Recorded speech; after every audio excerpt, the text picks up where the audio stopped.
The pocket watch swung gently from the little girl's hand as she stepped into the boardroom.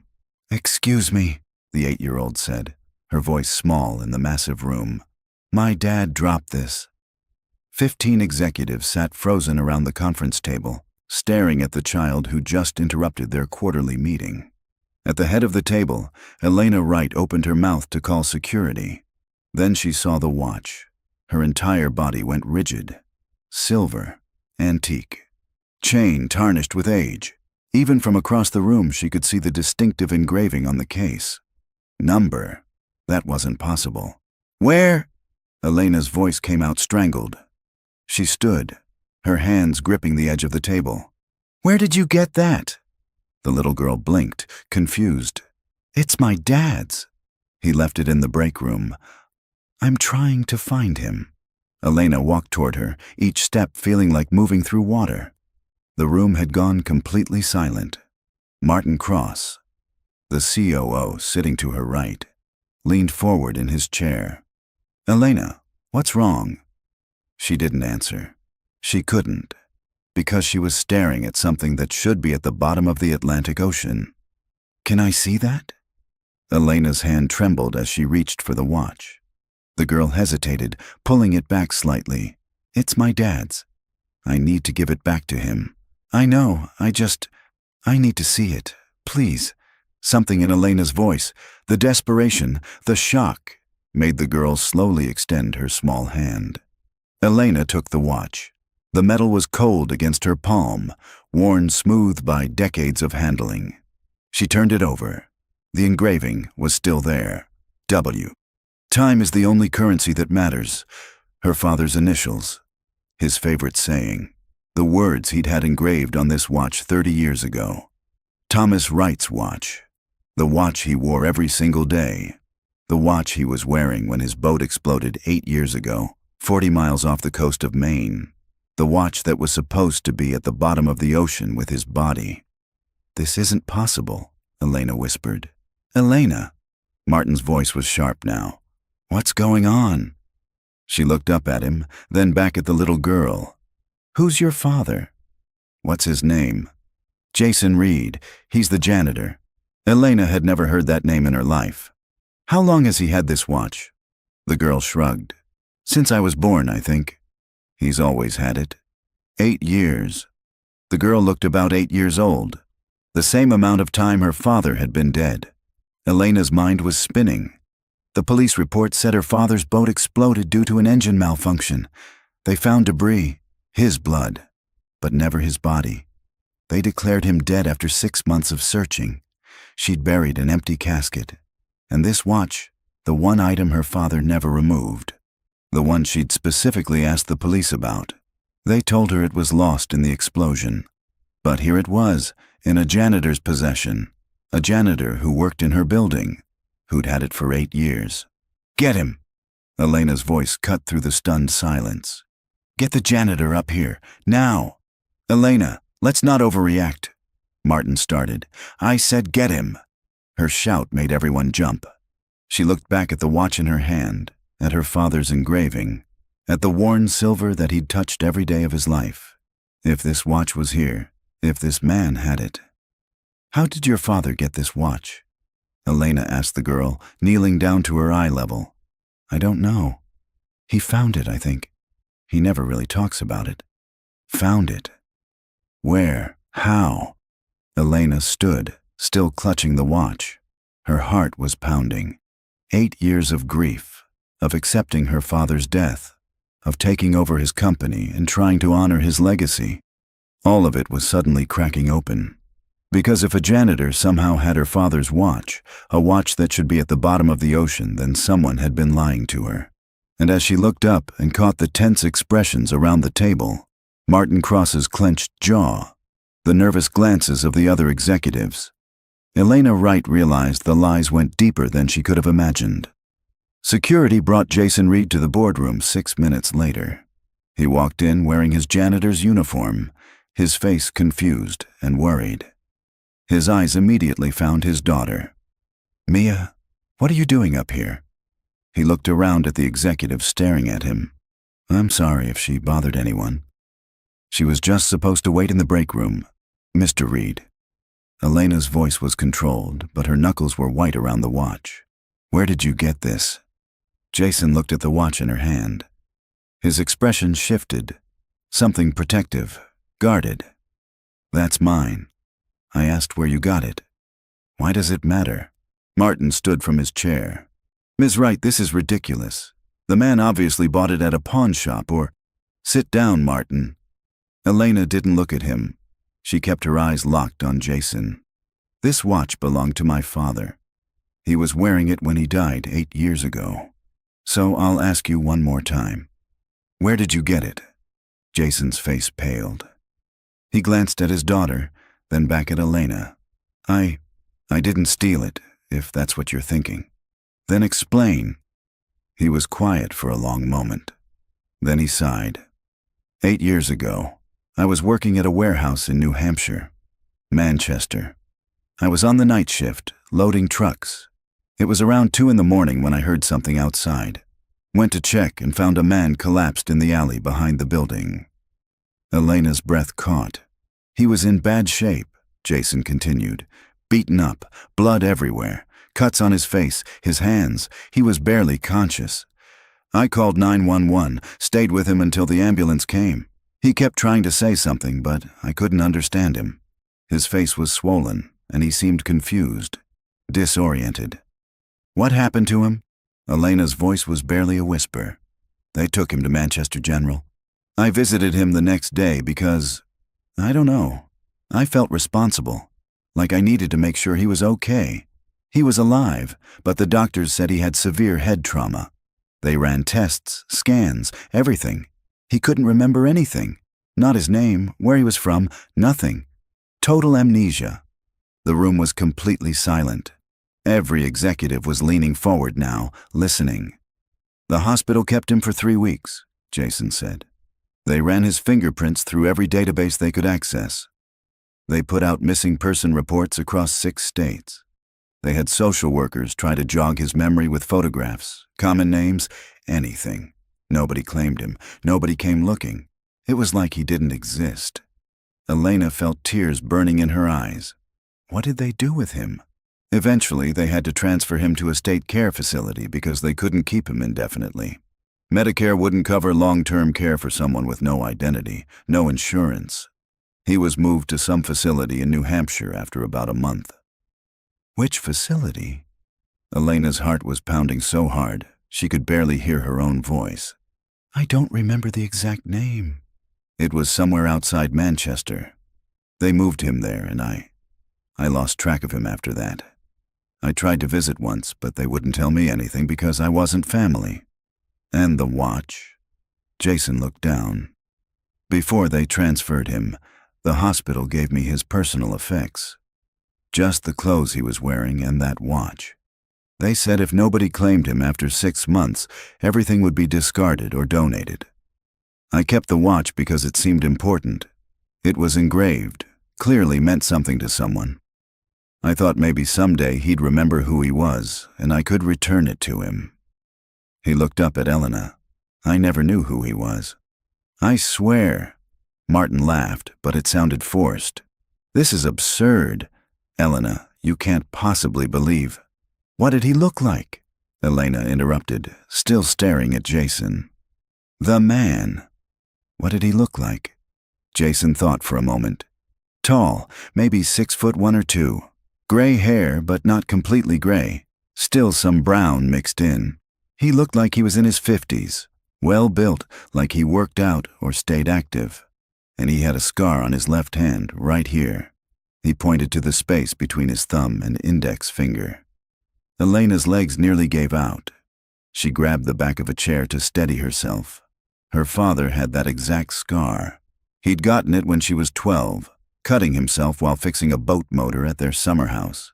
She'd held his hand while her mother bandaged it. You're describing Thomas Wright, she said, her voice breaking. I don't know who that is. My father, the founder of this company. He supposedly died in a boating accident 8 years ago. Her voice cracked. Off the coast of Maine. They said the boat exploded. They never found his body. Jason's eyes widened. I had no idea. I swear to God, I had no idea who he was. Martin stood again, his face red. This is insane. You're telling me Thomas Wright survived a boat explosion, somehow ended up in a warehouse alley in New Hampshire, hundreds of miles away, got amnesia, and has been sitting in some care facility for 8 years? That's impossible. Is it? Elena turned to face him. They never found his body, Martin. You were there. You remember. The Coast Guard searched for 3 weeks. They found debris from the boat. They found blood, but no body. They only declared him dead because the evidence suggested nobody could have survived. The explosion. What if there was no explosion? Elena's voice rose. What if someone made it look like an accident? What if someone wanted everyone to think he was dead? The room erupted in shocked murmurs. Martin's face went from red to white in seconds. Elena, that's a serious accusation with absolutely no basis in... Mr. Reed. Elena turned back to Jason, ignoring Martin completely. I need you to remember. Which hospital exactly? Which facility? I need names, addresses, anything you can give me. Jason looked overwhelmed. Manchester General Hospital. I remember that for sure. The facility. God, it's been 8 years. Elena turned to her assistant, who had been standing frozen by the door, already typing furiously on her laptop. Mr. Reed's description is correct, the assistant said, her voice quiet but firm. Based on Manchester General admissions from that time frame, there is only one state-funded long-term facility in the area that accepts unidentified patients. Which one? Elena demanded. Cedar Brook State Care Facility. Elena looked back at Martin, who now looked pale. Elena, you must listen to reason. Martin pleaded, his voice losing its edge. The chances of this being Thomas are astronomical. Think of the scandal this will cause if you are wrong. I'm not wrong, Elena said. I need to make some calls. I need to make some calls, Elena said. She looked at her assistant, who'd been standing frozen by the door. Clear the room. Everyone out except Mr. Reed. Martin, you stay. The executives filed out quickly, whispering to each other. Jason picked up Mia and held her close. Not you, Mr. Reed, Elena said. I need you to stay. Please. Once the room was empty except for the 4 of them, Elena, Martin, Jason holding Mia. Elena pulled out her phone.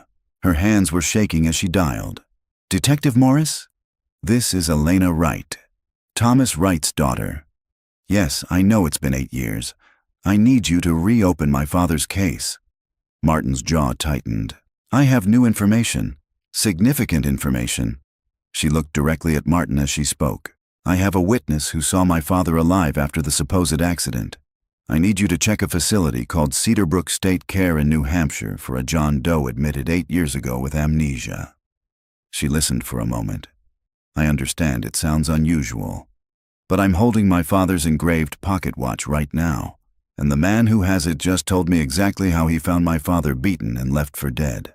Please, just check. She hung up and looked at Martin. You're unusually quiet. What do you want me to say, Elena? This is madness. You're chasing a fantasy because some janitor has a watch that looks like your father's. Doesn't just look like it, it is his. She held it up. Look at the engraving. My father had this made when I was born. Time is the only currency that matters. He said it every time someone told him he worked too much. This is his watch, Martin. And Mr. Reed's description matches my father exactly, down to the scar he got when I was 12. Coincidence? You don't believe in coincidences? You taught me that when you were training me to run this company. Martin's expression hardened. What I believe is that you're not thinking clearly. Your father's death was investigated thoroughly. The Coast Guard, the police, the insurance company, everyone agreed it was an accident. You need to accept that and move on. Why are you so determined to shut this down?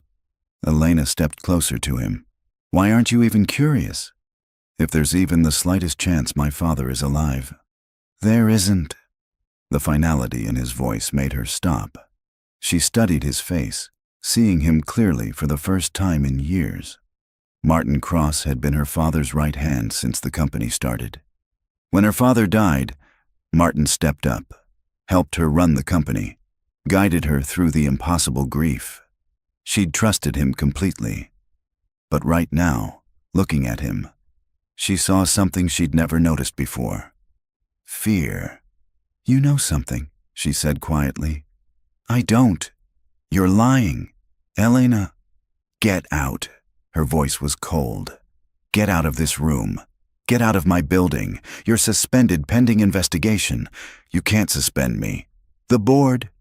"I'm majority shareholder and CEO. Yes, I can. Get out before I have security remove you." Martin stared at her, his jaw working. For a moment she thought he might argue, might fight back. But then he grabbed his briefcase and walked out, slamming the door hard enough to rattle the windows. Elena stood in silence, her heart racing. Then she looked at Jason and Mia. "Mr. Reed, I need your help. I need you to come with me to New Hampshire." Jason looked down at his daughter, then back at Elena. "Ma'am, I appreciate what you're going through, but I have a daughter. I can't just drop everything and—" "I'll pay you $20,000 to come with me and help identify the man you found. If it's not my father, you keep the money anyway." "If it is him." Her voice caught. "If it is him and you help me get him out of there, I'll double it." Jason's eyes widened. 40,000. "I need you. You're the only person who's seen him, the only one who knows what happened that night. And if my father really is alive, if he's been in some facility for 8 years with no memory, thinking nobody cares about him." Tears spilled down her cheeks. "Please, I have to find him." Jason looked at his daughter. Mia tugged on his sleeve. "Dad, you should help her. She's really sad." He closed his eyes, took a deep breath, and nodded. "Okay, I'll help you." Elena felt a wave of relief so intense she had to sit down. "Thank you. Thank you so much. We'll leave first thing tomorrow morning." "There's one thing," Jason said. "I don't have anyone to watch Mia. Her mom died when she was born. It's just us. Bring her. We'll make it work." That night, Elena couldn't sleep. She sat in her father's old office. She'd never had the heart to change anything, staring at photographs on his desk. Him at the company's founding, him cutting the ribbon at their first factory, him with her at her college graduation, his arm around her shoulders, both of them grinning. She picked up the phone and called Detective Morris again. "Did you find anything?" Morris's voice was tired. "I contacted Manchester General. They have records of a John Doe matching your description admitted August 22nd, 8 years ago. But Elena, that doesn't mean—" "What about Cedarbrook?" "I called them. They won't release patient information over the phone, even to police, without a warrant. Medical privacy laws. But they did confirm they have several long-term residents who've been there for 8 years or more." "Can you get a warrant?" "Based on what? A watch and an 8-year-old hospital record? No judge is going to—" "What if I can prove it's him? What if I go there, see him, and it's really my father? Then we'll need DNA confirmation, dental records, the works." "But Elena—" Morris paused. "Even if this man is Thomas, even if he's alive, we'll need to investigate what happened.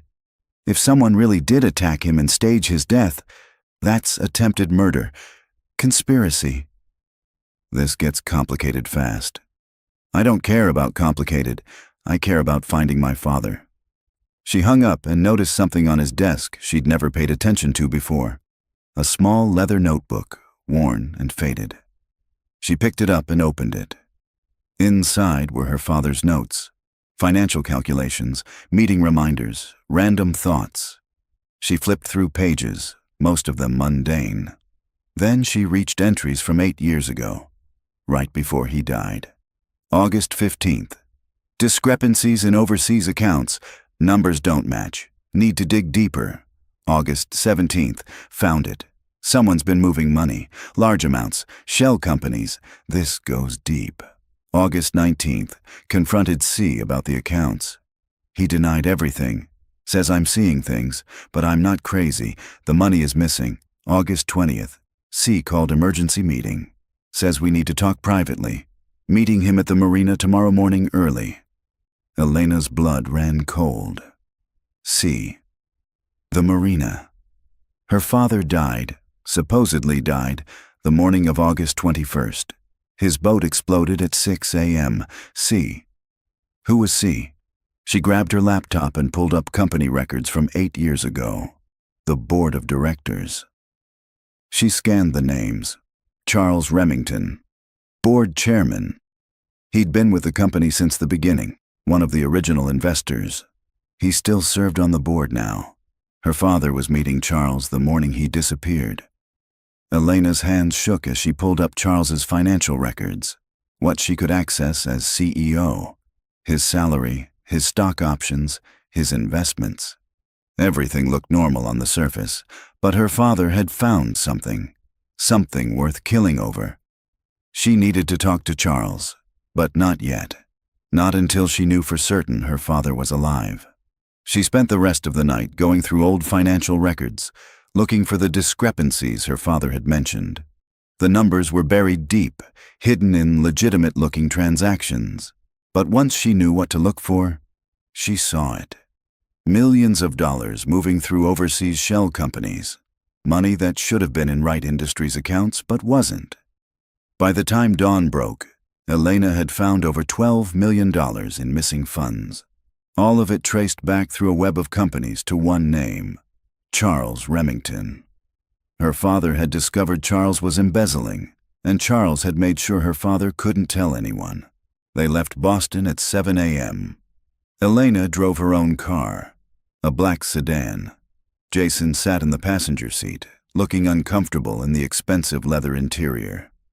Mia was in the back with her tablet and headphones. "You didn't have to bring her," Elena said as they merged onto the highway. "I don't have anyone to watch her. Her mom died during childbirth. It's just the two of us. I'm sorry. It's okay. We make it work." They drove in silence for a while. Elena's hands gripped the steering wheel tight enough to hurt. She hadn't slept.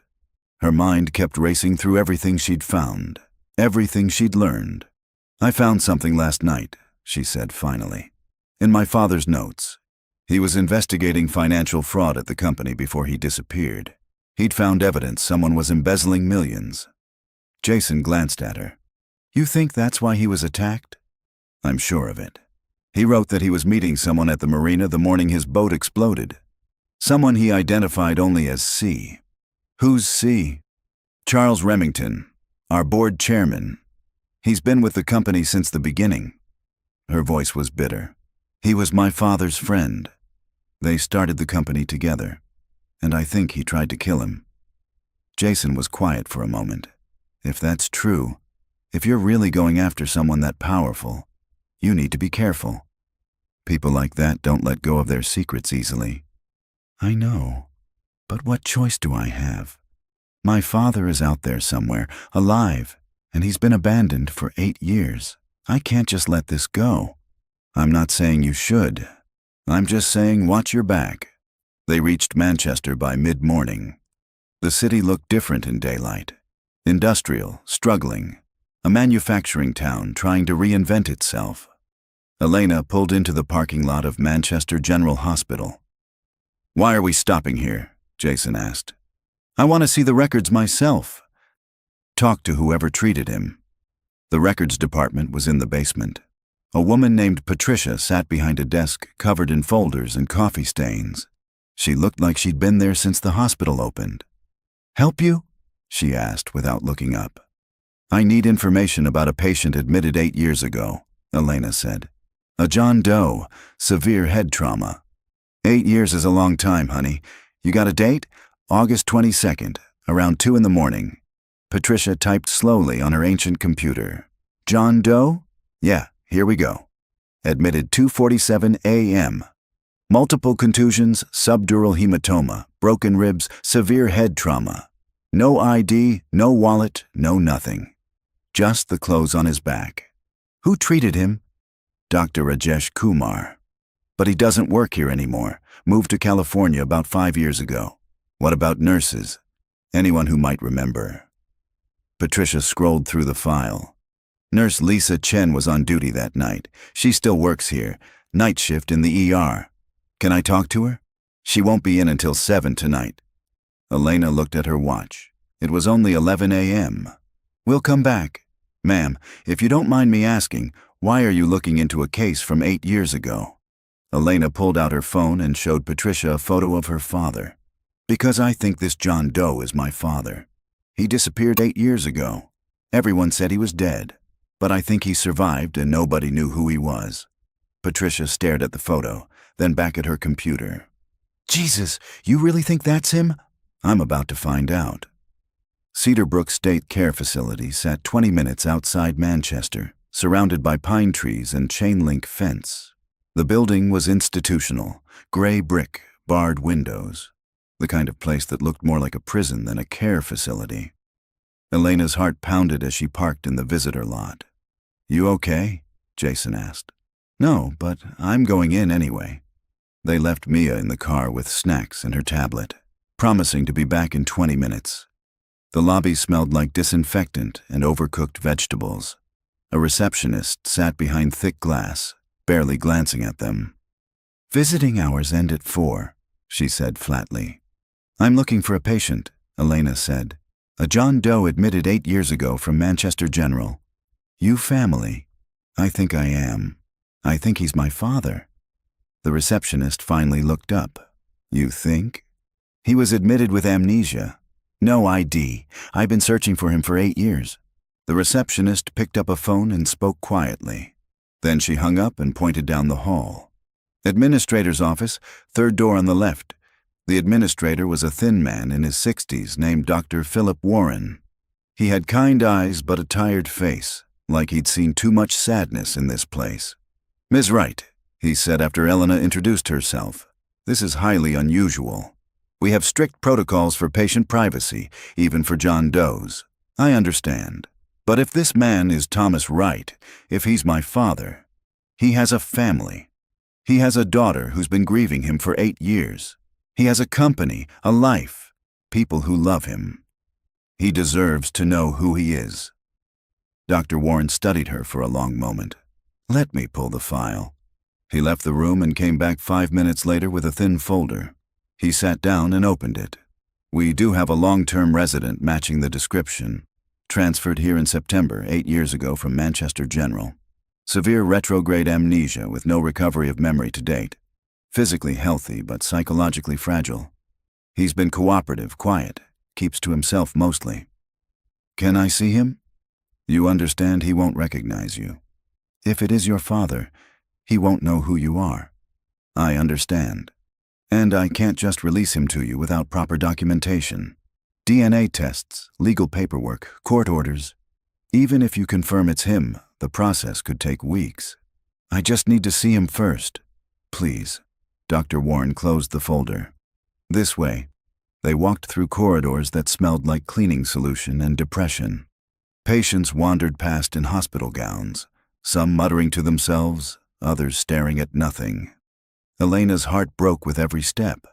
They stopped outside a door marked 27B. He's in here, Dr. Warren said. We call him John. He spends most of his time alone. Drawing, mostly. He's quite talented. Her father used to draw. Mechanical designs, architectural sketches, pages and pages filled with his meticulous lines. Dr. Warren knocked gently. John, you have visitors. He opened the door. The room was small. A bed with a thin blanket, a metal dresser, a single chair by the window.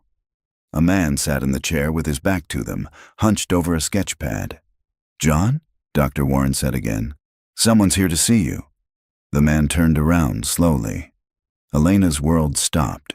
He was older, thinner, his hair completely gray now, longer than he used to wear it. He had a beard he'd never had before. Deep lines around his eyes, his face gaunt. But it was him. Those eyes, that nose, the shape of his jaw, the way he tilted his head slightly when he was confused. It was her father. Dad? The word came out broken, barely a whisper. The man, her father, looked at her with no recognition at all. Just polite confusion, maybe a hint of concern at her obvious distress. I'm sorry, he said quietly. His voice was the same, a little rougher maybe, but the same. Do I know you? Elena couldn't breathe. 8 years. 8 years of grief, of crying, of visiting an empty grave. And he was here, alive, sitting in this terrible room, not knowing who he was, not knowing who she was. Her legs gave out. Jason caught her, lowering her gently into the chair by the door. She pressed her hands over her mouth, trying to hold back the sobs. "I'm Elena," she managed. "Elena Wright. I'm your daughter." Her father stared at her. Something flickered in his eyes. Pain, confusion, longing, but no recognition. "I'm sorry," he said again. "I don't remember having a daughter. I don't remember anything from before I came here." Jason knelt beside Elena's chair. "It's okay," he said softly. "We're not here to upset you. We've just been looking for you for a very long time." Thomas, John, set down his sketch pad. Elena could see the drawing from where she sat. It was a boat, a sailboat, detailed and perfect, just like the one her father used to own. "Are you sure you have the right person?" Thomas asked. He sounded gentle, worried for her. "I'm nobody. Just a man with no past." "You're not nobody." Elena wiped her eyes. "You're Thomas Wright. You're a father, a businessman, an inventor. You built things, you changed the world, and 8 years ago, someone tried to kill you because you discovered they were stealing from you." Thomas touched the back of his head absently. "They told me I had an accident." "It wasn't an accident."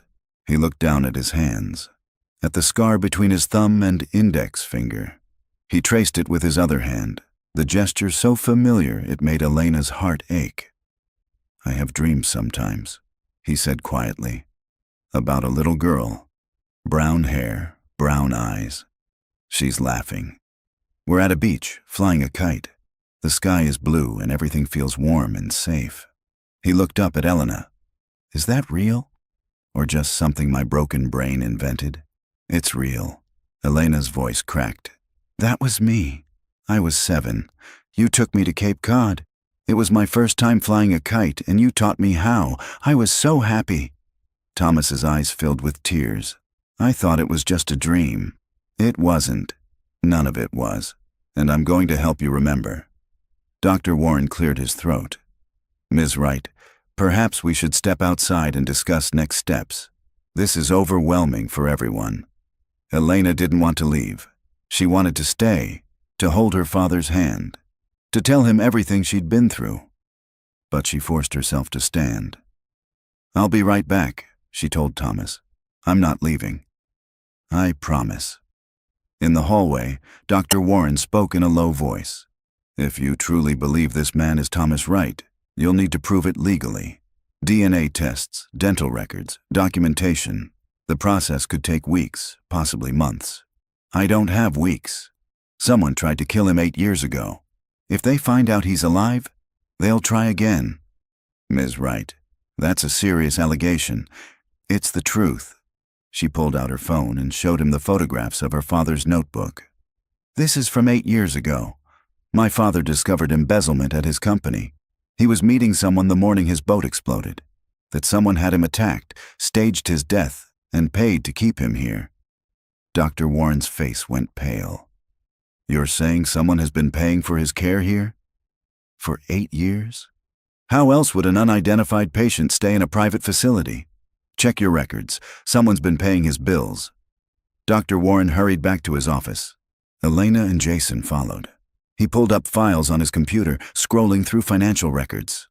"Oh God," he whispered. "What?" "His care has been paid through an offshore account. Monthly automatic payments for 8 years. I never questioned it because the money always came on time, but..." He looked at Elena. "This is highly irregular. We should be getting state funding for an indigent patient, but instead, someone's been privately funding his stay." "Who set up the account?" "It's anonymous, handled through a law firm in the Cayman Islands." "Can you trace it?" "Not without a court order."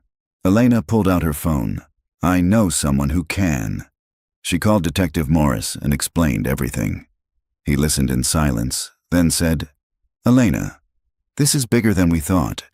If someone really has been funding his care secretly, that's consciousness of guilt. That's evidence of a crime.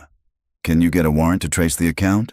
I can try, but even with a warrant, offshore accounts take time to crack. We might be talking weeks or months. I don't have that kind of time. What are you going to do? I'm bringing him home. Today. Elena. Someone tried to erase my father from existence. They've kept him prisoner for 8 years.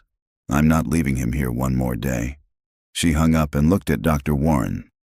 What would it take to release him into my custody today? It's not that simple. There are legal protocols, medical considerations. How much? Excuse me. How much money would it take to expedite everything? To get him released today? Dr. Warren looked uncomfortable. Ms. Wright, I can't just...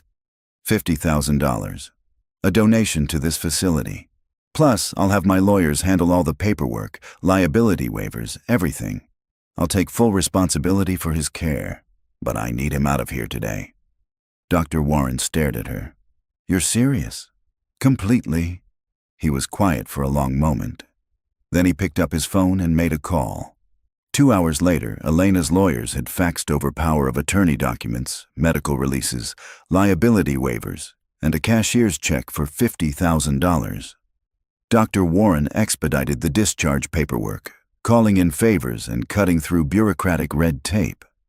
Elena stood in her father's room, watching him pack his few belongings. A change of clothes, his sketch pad and pencils, nothing else. I don't understand why you're doing this, Thomas said. You don't even know me. Yes, I do. You're my father. You taught me everything that matters. You used to say that time is the only currency that matters because it's the one thing we can never get back. She held up his watch. You had this engraved with those words. I gave it back to Jason after he showed it to me. I want you to have it now. Thomas took the watch with trembling hands. He stared at the engraving, his fingers tracing the letters. Time is the only currency that matters, he whispered. I've heard that before. In my dreams. It wasn't a dream. It was a memory. They left Cedarbrook as the sun was setting. Jason drove, with Thomas in the passenger seat and Elena in the back with Mia. Where are we going? Thomas asked. Back to Boston, Elena said. Back home. Home, he repeated, like testing the word. Will I be safe there? I'll make sure of it. Her phone buzzed. A text from an unknown number. You made a mistake. Turn around now or there will be consequences. Elena deleted it and looked out the window. Charles Remington wanted to threaten her? Fine. She had evidence now. She had her father. And she wasn't backing down. They were 30 minutes outside Boston when Jason noticed the headlights. We're being followed, he said quietly. Elena turned. A black SUV was behind them, maintaining a careful distance but clearly tailing them. How long? She asked. Since we left Cedarbrook. I wasn't sure at first, but they've made every turn we have. Elena pulled out her phone to call 911. Before she could dial, the SUV accelerated, closing the distance fast. Hold on, Jason said. The SUV pulled alongside them. The passenger window rolled down. Elena saw the gun. Get down! Jason yanked the wheel hard right, swerving onto the shoulder. The SUV overshot them, brake lights flaring red in the darkness. Mia screamed. Thomas gripped the door handle, his face pale. Jason floored the accelerator, the sedan's engine screaming as they shot forward. The SUV spun around in the middle of the highway and gave chase. Call 911, Elena shouted. Her hands shook as she dialed. This is 911. What's your emergency? We're on Highway 93 southbound near exit 37. Black SUV is chasing us with weapons. They're trying to run us off the road. The SUV rammed them from behind. The sedan fish-tailed. Jason fought for control, his knuckles white on the steering wheel. Stay on the line, the operator said. Units are being dispatched. The SUV pulled alongside them again. Elena could see 2 figures inside, both wearing dark clothes, both armed. Exit ahead, Jason shouted. Hold on. He cut across 2 lanes at the last second, taking the exit ramp at 70 miles an hour. The sedan's tires screamed. They slid sideways, Jason fighting the wheel, barely maintaining control. The SUV tried to follow but missed the turn, sliding past on the highway. By the time it recovered and found the exit, Jason had disappeared into surface streets, weaving through a residential neighborhood. He pulled into a parking garage 3 blocks away, found a dark corner on the 3rd level, and killed the lights and engine. They sat in silence, breathing hard. Mia was crying quietly. Elena held her, whispering that everything was okay. Thomas stared straight ahead, his hands trembling. "Who were those people?" "People who want you dead," Elena said grimly. "The same people who tried to kill you 8 years ago." "Why? What did I do?" "You found out someone was stealing from your company, and they made sure you couldn't tell anyone." Sirens wailed in the distance. Jason pulled out his phone. "Police are setting up roadblocks. They're looking for the SUV." Elena watched him, her heart still pounding. "How did you do that?" she asked, her voice shaking. "That driving, you weren't just reacting, you were maneuvering." Jason let out a long breath, his eyes still scanning the garage entrance. "Before Mia was born, before this job, I was in the military. Security details. Drove convoys in much worse places than this." Elena stared at him, seeing him in a completely new light. Not just a kind man, but a protector. Elena's phone rang. She looked at the screen. "Martin Cross," she answered on speaker. "What?" "Elena, thank God. Are you all right? I heard there was an incident on the highway." "How did you hear that?" "The police scanner. I've been monitoring it since you left. I was worried about you. Someone just tried to kill us, Martin." "Someone in a black SUV with guns." "My God, where are you? Are you safe?" There was genuine panic in his voice, genuine fear. Elena had been so sure Martin was involved, but now she wasn't certain. "Who knew we were going to New Hampshire?" she asked. "I don't know. You, me, the security team who saw you leave?" "Charles Remington." "Did you tell Charles?" Silence on the other end. "Martin, did you tell Charles?" "He called me after you left. He was looking for you. He said there was an urgent board matter that needed your signature. I told him you'd taken a personal day and gone to New Hampshire." Elena closed her eyes. "Did you tell him why?" "No, I just said it was personal." "Why?" "Elena, what's going on?"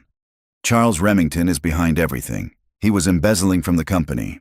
My father found out and Charles had him attacked.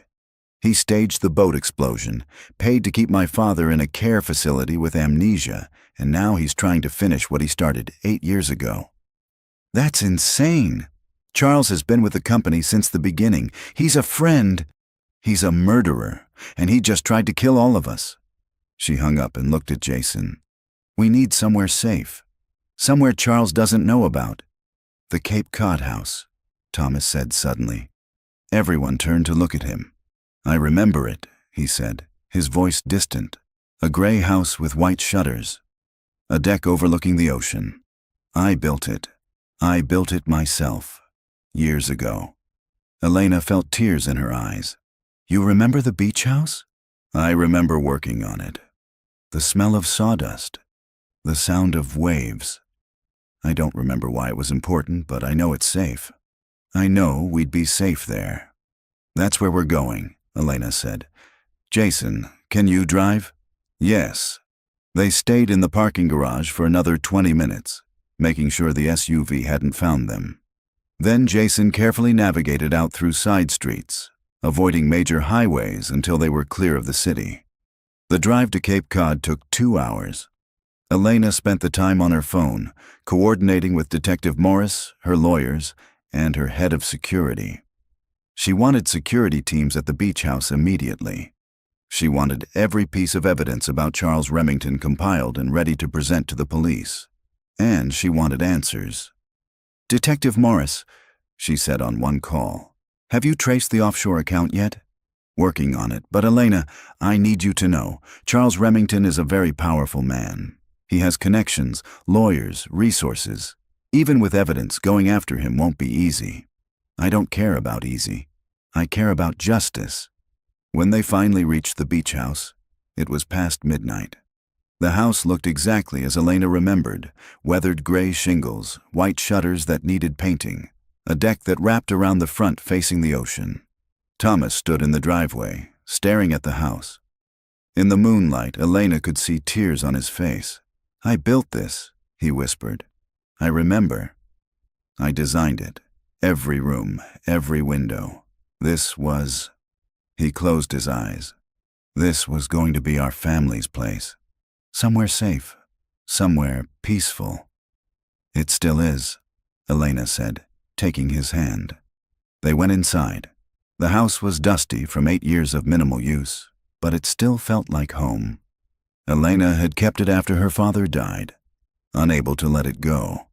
Now she understood why. Some part of her had always known he might come back. While Jason got Mia settled in one of the bedrooms, Elena led her father to the study. On the wall hung a painting of a lighthouse. "There's something behind this," she said. "Isn't there?" Thomas stepped forward. His hand moved almost automatically, lifting the painting off the wall. Behind it was a safe with a combination lock.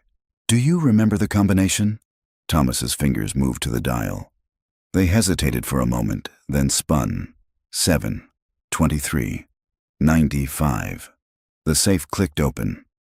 Inside was a blue folder, thick with documents. Elena pulled it out with trembling hands. She opened it and saw bank statements, wire transfer records, and handwritten notes in her father's careful script, all documenting Charles Remington's embezzlement. Over $15 million stolen from Wright Industries over 6 years. "This is it," she whispered. "This proves everything." Her phone rang. Detective Morris. "Elena, we've been trying to locate Charles Remington. He's not at his home or office. His personal cell is off. We think he's running. Send units to the airport, private terminals. He'll try to leave the country." "Already done." "But, Elena, there's something else. We traced the offshore account funding your father's care at Cedarbrook. It took some doing, but we cracked it. And the account was set up by a law firm in the Cayman Islands. The firm's sole client is a shell company called Trinity Holdings. And Trinity Holdings is owned by Charles Remington." Elena felt a cold satisfaction. "That's proof. Direct proof he knew my father was alive and was keeping him hidden. It's strong evidence, yes. Combined with your father's testimony about the attack and the financial records you found, we have enough to bring charges. I've briefed the DA. They're preparing an arrest warrant now." "How long?" "A few hours. We'll have him by morning."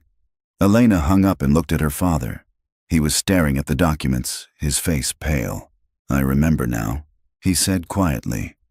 "Not everything, but enough. Charles was stealing from the company. I confronted him. He denied it, said I was paranoid, overworked. He convinced me to meet him at the marina to talk privately. He said he could explain everything." "What happened at the marina?" "I went to my boat to wait for him. He showed up with 2 men I'd never seen before. They attacked me, beat me. I tried to fight back, but there were 3 of them." He touched the back of his head. "One of them hit me with something, a pipe or a bat. Everything went fuzzy after that. I remember them dragging me off the boat. I remember the explosion. They must have set it after. Then nothing. Just darkness. They left you for dead. But I didn't die. Jason found me. He saved my life." Elena looked through the study doorway to where Jason was sitting on the couch, watching over Mia, who'd fallen asleep. He'd risked everything to help them. A stranger who'd kept a promise to return a watch. "Come on," she said to her father. "You should rest." "We all should. Tomorrow we finish this." But as she said it, she heard a sound outside. Car engines, multiple vehicles. Jason heard it too. He was up in an instant, moving to the window. "Elena, we've got company." She joined him and looked out.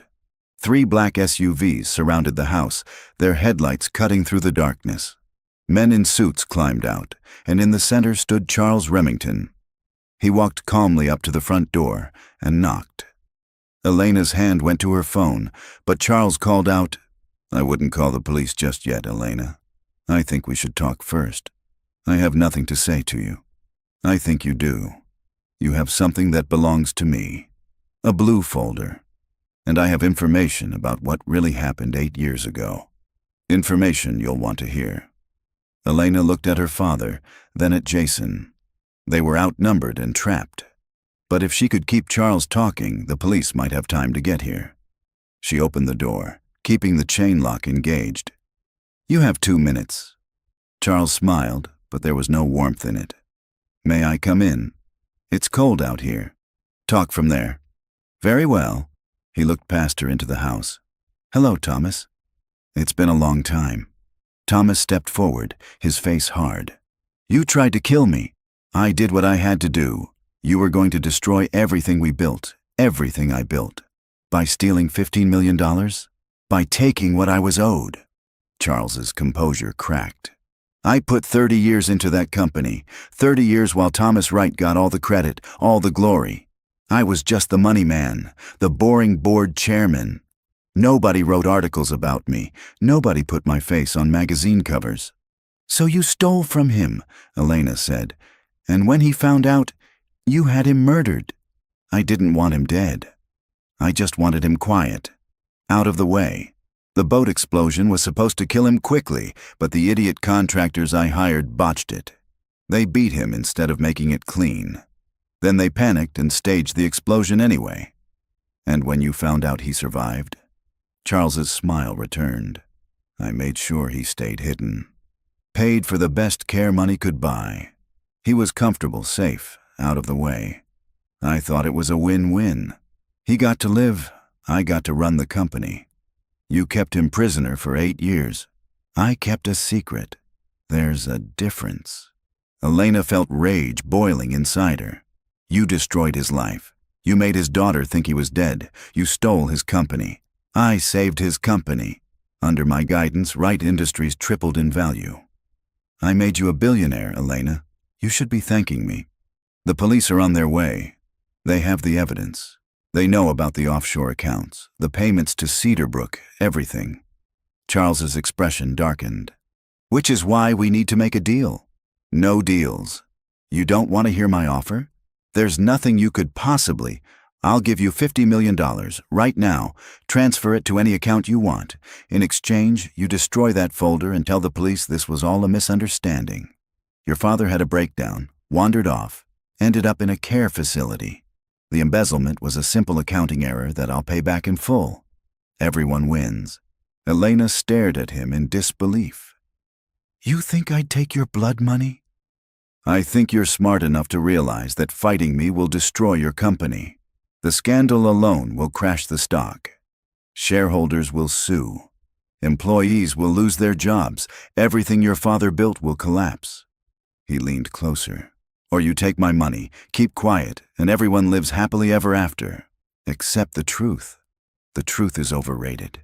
Ask your father. He spent 8 years with no truth at all, and he survived just fine." Thomas stepped up beside Elena. "I survived, but I didn't live. You took 8 years from me. 8 years I'll never get back. You took my daughter's father. You took everything. And I'm offering to pay for it. $50 million. Final offer." "No," Elena said. "You're going to prison." Charles's face hardened. "I was hoping you'd be reasonable." He stepped back and gestured to his men. They started moving toward the house. "Jason!" Elena shouted. "Get Mia upstairs!" Jason was already moving, scooping up the sleeping girl and running for the stairs. Elena slammed the door and locked it. "Back door," her father said. "There's a back door to the beach." They ran through the house. Behind them, glass shattered as Charles's men broke through the front door. Elena grabbed the blue folder in her father's hand, pulling him through the kitchen. The back door opened onto the deck. Beyond it, a wooden staircase led down to the beach. They ran, their feet pounding on the weathered planks. Behind them, men shouted. Footsteps thundered through the house. They hit the beach, sand sliding under their feet. The ocean roared ahead, dark and endless. "Where do we go?" Thomas asked. "There." Elena pointed to the north. "The lighthouse. It's a mile up the beach. There's a keeper's cottage with a phone." They ran along the shoreline, the sand making every step exhausting. Elena could hear the men behind them, gaining ground. A gunshot cracked the night. Sand exploded 3 feet to Elena's left. Don't shoot them, Charles's voice carried over the wind. I need that folder. They kept running. Elena's lungs burned. Her father was struggling. 8 years of sedentary life in a care facility catching up with him. She grabbed his arm, pulling him forward. Ahead, the lighthouse beacon swept across the water, a promise of safety. But they weren't going to make it. The men were too close, too fast. Elena could hear their breathing, their footsteps pounding the sand. Then, from behind them, sirens wailed. Red and blue lights flooded the beach. Police cars screeched to a stop by the house. Officers poured out, weapons drawn. This is the Boston Police. Drop your weapons. Charles's men hesitated, looking back. The distraction was all they needed. Keep going, Elena shouted. They reached the lighthouse as the police swarmed the beach. Elena pounded on the keeper's cottage door. An elderly man answered, shocked by the chaos. Call 911, Elena gasped. Tell them we need backup at the Cape Cod lighthouse. The man ran for his phone. Elena turned and saw Charles standing on the beach, hands raised as police surrounded him. His men were on the ground, being handcuffed. Detective Morris walked over to Charles, pulled out handcuffs, and began reading him his rights.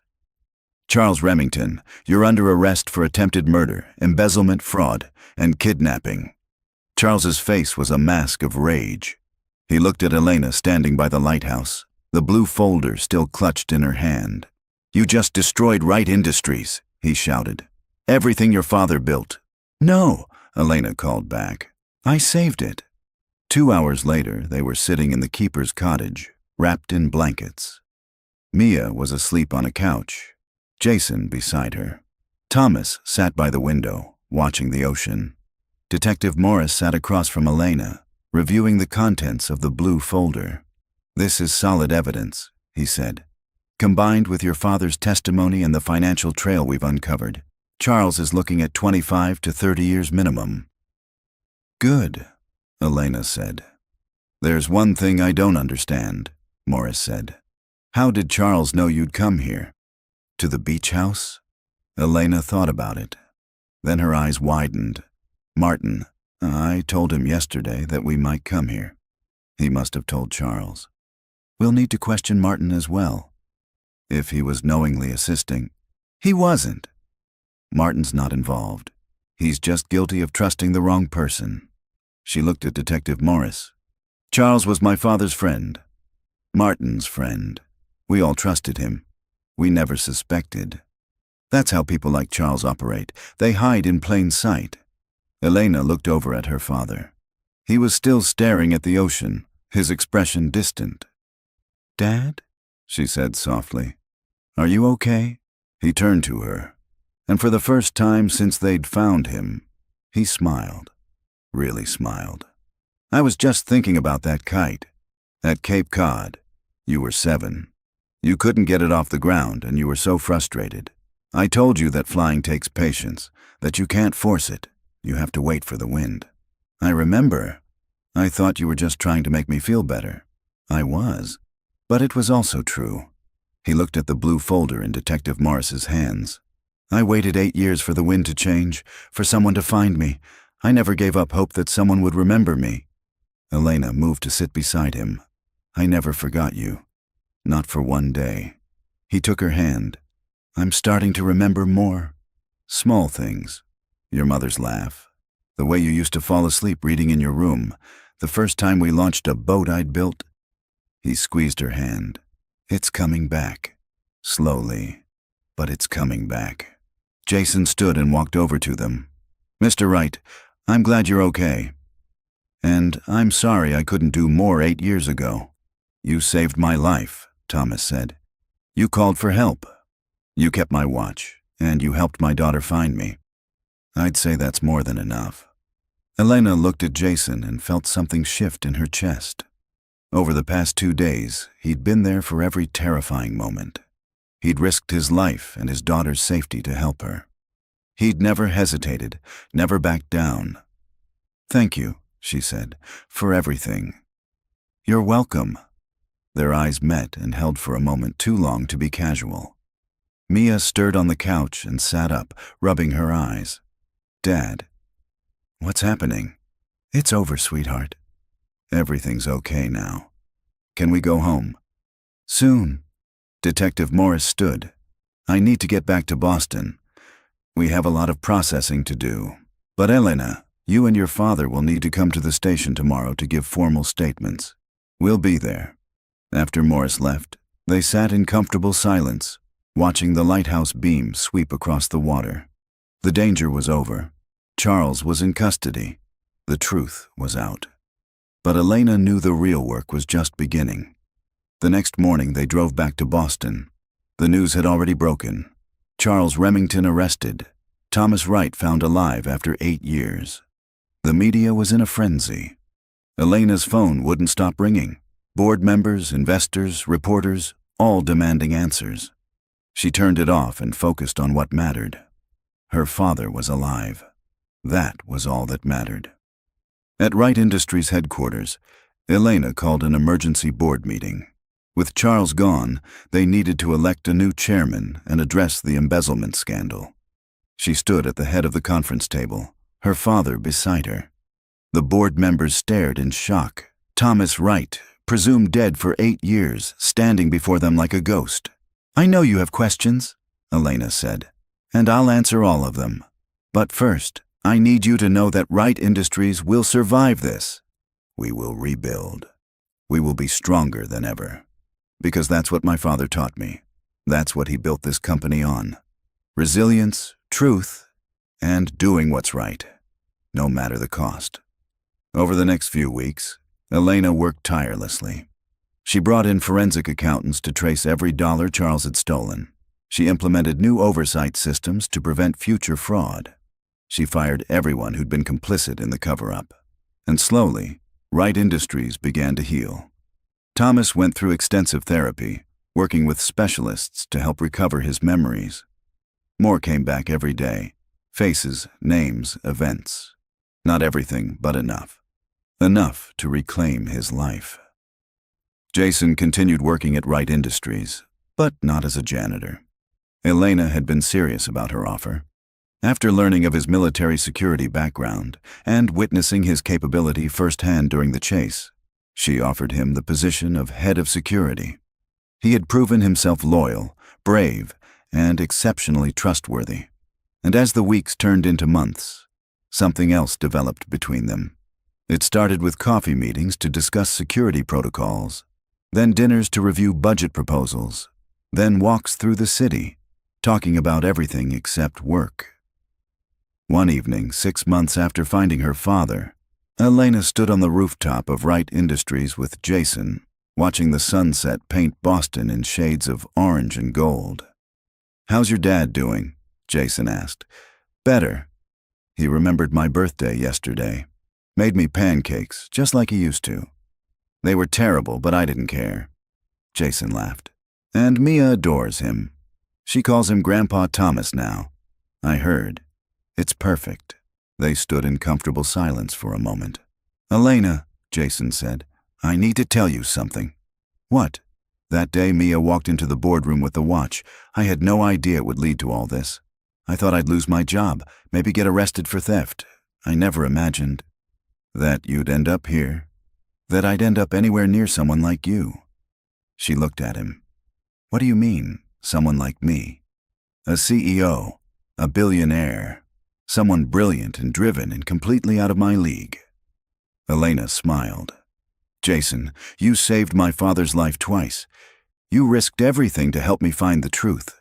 You're exactly the kind of person I need in my life. As head of security, as more than that, if you want to be." He looked at her, hope dawning in his eyes. "I'd like that, a lot." She kissed him as the sun disappeared behind the skyline, the city lights flickering to life around them. 3 months later, at Thomas Wright's official return celebration, Elena stood on a stage before hundreds of employees, investors, and media representatives. 8 years ago, this company lost its founder, she said. We thought we'd lost him forever. But the truth is, he never left us. His values, his vision, his commitment to doing what's right, those things lived on.